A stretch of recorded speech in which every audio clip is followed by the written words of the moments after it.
Hello friends, एक बार फिर से स्वागत है आपका हमारे चैनल द स्टडी टारगेट में। आज की इस वीडियो में हम लोग देखेंगे साइकोलॉजिकल पर्सपेक्टिव ऑफ एजुकेशन का यूनिट 1 का ये पार्ट 1 है। जैसा कि आप लोगों ने देखा है इससे पहले जो आपका पेपर था आज सोशियोलॉजी का, उसका आपने देखा है कि जो भी क्वेश्चंस मैंने कराए थे सारे क्वेश्चंस वहीं आए हुए हैं। तो यहाँ पे हम लोग साइकोलॉजिकल पर्सपेक्टिव को स्टार्ट कर रहे हैं और आज रात तक इसको फिनिश कर देंगे। तो आप लोग चैनल को सब्सक्राइब कर लीजिए और बने रहिए हमारे साथ। तो चलिए ठीक है, देखते हैं क्वेश्चन नंबर 1 से लेकर के क्वेश्चन नंबर 25 तक। अगर इसका आपको पीडीएफ चाहिए तो पीडीएफ के लिए आप लोग मेरे टेलीग्राम ग्रुप को ज्वाइन करिए, वहीं से आपको ये पीडीएफ मिल जाएगा। अगर वीडियो पसंद आएगा तो थैंक्स या कमेंट करना बिल्कुल ना भूलिएगा। तो ये है आपका बीएड प्रथम सेमेस्टर शिक्षा के मनोवैज्ञानिक परिप्रेक्ष्य साइकोलॉजिकल पर्सपेक्टिव ऑफ एजुकेशन। यहाँ देखें पहला क्वेश्चन है, इसमें ऑप्शन लिखा हुआ है बट कुछ क्वेश्चन के ऑप्शन गड़बड़ हैं, तो आप लोग ध्यान से समझिए। पहले शिक्षा मनोवैज्ञानिक की उत्पत्ति मानी जाती है। तो जो शिक्षा मनोवैज्ञानिक की उत्पत्ति है वो 1900 से मानी जाती है। तो इसको ध्यान दीजिएगा, जो शिक्षा मनोवैज्ञानिक है, ठीक है, इसका इसका जो आधारशिला रखा था, किसने रखा था, दो तीन चीज़ें ध्यान में रखिएगा। इसका आधारशिला 1889 में रखा गया था और किसने प्रयास किया था इसके लिए, स्टैनले हॉल, ठीक है। तो दो चीज़ें याद रखिएगा कि जो शिक्षा मनोवैज्ञानिक है उसकी उत्पत्ति तो 1900 में हुई थी, बट 1889 में स्टैनले हॉल ने इसका बहुत प्रयास किया था, तो 1900 में इसकी उत्पत्ति हुई थी, ठीक है। इतना याद आपको रखना है। उसके बाद इसकी जो उत्पत्ति हुई थी, देखिए आधारशिला 1889 में है, बट इसकी जो उत्पत्ति हुई है वो ही है आपकी 1900 में, ठीक है। आधारशिला 1889 में है बट इसकी उत्पत्ति कब हुई है, 1900 में हुई है। तो इसको दिमाग में रखना है। अगला क्वेश्चन देखिए, कह रहे हैं शिक्षा मनोवैज्ञानिक का केंद्र है। शिक्षा मनोवैज्ञानिक का केंद्र है, किसके लिए है, बालक के लिए है। तो ऑप्शन नंबर यहाँ पे ए सही होगा इसका। शिक्षा मनोवैज्ञानिक शैक्षिक विकास का क्रमिक अध्ययन है। अब आज वाले पेपर में आपने देखा होगा कि जो भी क्वेश्चंस आए हैं ज़्यादातर किस पे आए हैं कि किस राइटर ने क्या डिफिनेशन दी है। तो इन सब क्वेश्चंस को आप लोग इंपॉर्टेंट समझ के चलेंगे और इसको याद रखेंगे कि जो शिक्षा मनोवैज्ञानिक शैक्षिक विकास का क्रमिक अध्ययन है उसको बोला था J.M. स्टीफन ने। तो हो सकता है आपके उसमें स्टीफन ही केवल आंसर दे, तो स्टीफन को ध्यान रखिएगा कि इन्होंने शैक्षिक विकास का क्रमिक अध्ययन है बोला था शिक्षा मनोवैज्ञानिक को, ठीक है। शिक्षा मनोवैज्ञानिक की औपचारिक आधारशिला रखी गई, मैंने बताया था आधारशिला इसकी कब रखी गई थी, 1889। शिक्षा मनोविज्ञान की औपचारिक आधारशिला किसके प्रयासों से 1889 में रखी गई, तो आपको याद होगा स्टैनले हॉल, ठीक है। स्टैनले हॉल के प्रयासों से इसकी आधारशिला 1889 में रखी गई थी।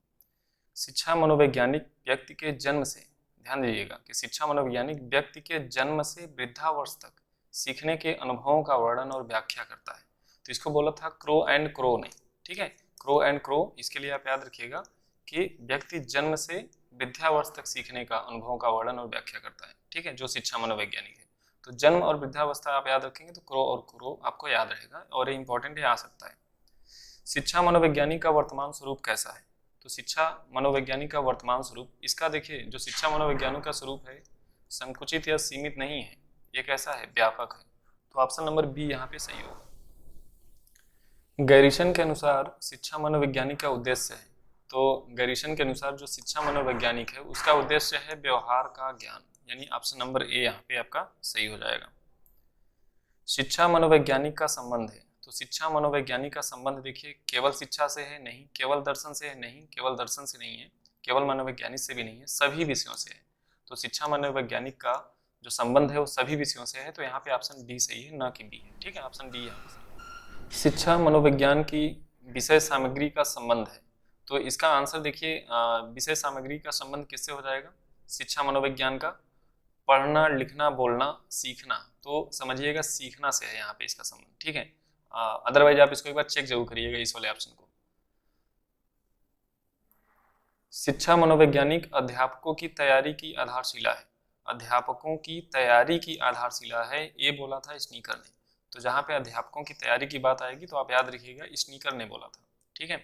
और जहाँ पे वृद्धावस्था जन्म से वृद्धावस्था तक सीखता है उसको क्रो एंड क्रो ने बोला था। शिक्षा मनोवैज्ञानिक शाखा है, शिक्षा मनोवैज्ञानिक की शाखा है, ऑप्शन नंबर ए यहाँ पे आपका सही होगा। नैदानिक विधि का दूसरा नाम है, तो ध्यान दीजिए जो नैदानिक विधि है इसका दूसरा नाम है जीवन इतिहास का विधि, यानी ऑप्शन नंबर ए आपका सही है, जीवन इतिहास का। विकासात्मक विधि को कहते हैं, तो जो विकासात्मक विधि होता है इसको बोलते हैं जेनेटिक विधि, यानी ऑप्शन नंबर डी यहाँ पे सही है, ना कि बी, जेनेटिक विधि। ठीक है। मनोविश्लेषण विधि के जन्मदाता कौन है?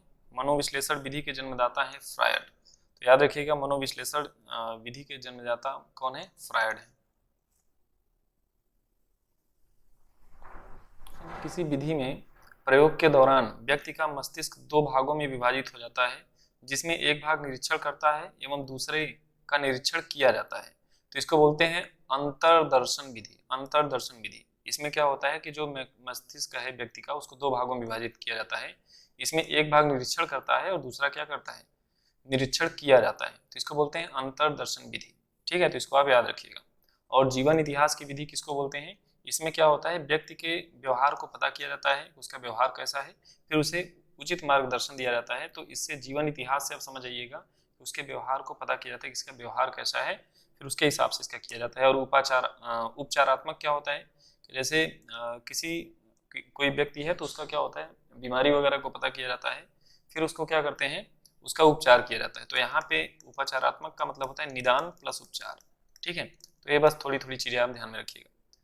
बालक का विकास प्रारंभ होता है, तो बालक का जो विकास होता है वो गर्भावस्था से ही प्रारंभ होता है। तो ऑप्शन नंबर सी यहाँ पे सही है। गर्भाधान काल की अवस्था नहीं होती है, तो गर्भ धारण करने की जो अवस्था है वो शैशवावस्था नहीं होती। ठीक है, शैशवावस्था में गर्भ धारण नहीं किया जा सकता है। ठीक है, शैशवावस्था कब तक से कब तक की होती है? जन्म से लेकर के 2 साल तक। जन्म से लेकर के 2 साल। बालक का विकास वंशानुक्रम व वातावरण है, यानी वंशानुक्रम और वातावरण दोनों का अगर योगफल करेंगे तो होता है बालक का विकास, यानी योगफल आपका आंसर हो जाएगा। विकास के संबंध में गलत कथन है, तो गलत कथन देखिए कौन सा है विकास के? सार्वभौमिक प्रक्रिया है, सही है। वर्तानुकूलर वर्तालाकार गति है, भी सही है। दिशा सिर से पैर की ओर। ठीक है, और जो बालक का विकास होता है ना, वो भी ध्यान दीजिएगा सिर से पैर की ओर होता है। और जब सबसे पहले बालक जब गर्भकाल में होता है तो उस समय सबसे पहले उसका सिर बनता है, उसके बाद बाकी चीजें बनती हैं। और उसका विकास किधर से होता है? सिर से पैर की ओर होता है, इसको ध्यान रखिएगा। तो यहाँ पे जो हमारा क्वेश्चन था, विकास के संबंध में क्या गलत कथन है, तो आपका आंसर डी होगा यहाँ पे, सामान्य से विशिष्ट की ओर। ये वाला गलत है, बाकी सब सही है। बालक का विकास होता है सिर से पैर की ओर होता है, ये मैंने बताया। गर्भ में सर्वप्रथम किस अंग का निर्माण होता है? तो सबसे पहले सिर का होता है, ध्यान रखिएगा। बालक विकास बालक के व्यवहार का वैज्ञानिक अध्ययन है। बालक का विकास हो रहा है तो ये बालक के व्यवहार का एक कौन सा अध्ययन है? वैज्ञानिक अध्ययन है, इसको याद रखिएगा। ठीक है, बालक विकास लयात्मक होता है, समान नहीं होता। विकास क्या होता है? लयात्मक होता है, समान नहीं। इसको बोला था हरलाक ने। ठीक है, तो हरलाक से याद रखिएगा लयात्मक। लयात्मक, हरलाक से याद रखिएगा लयात्मक। वृद्धि एवं विकास का मुख्य सिद्धांत है, तो वृद्धि और विकास का मुख्य सिद्धांत है वैयक्तिक भिन्नता का सिद्धांत। ठीक है, तो इस तरह से मैंने आप लोगों को क्वेश्चन नंबर 1 से लेकर के 25 तक करा दिया है। इसके बाद वाले पार्ट में आपको नेक्स्ट क्वेश्चन मिलेंगे 26 to 50। तो आप इस वीडियो को कम से कम 2 बार देखिए तो आपका क्लियर हो जाएगा। बहुत ज्यादा पढ़ने की जरूरत नहीं है, पूरा का पूरा पेपर में यही आने वाला है। तो चलिए ठीक है, वीडियो को यहीं समाप्त करते हैं। Okay, thanks for watching.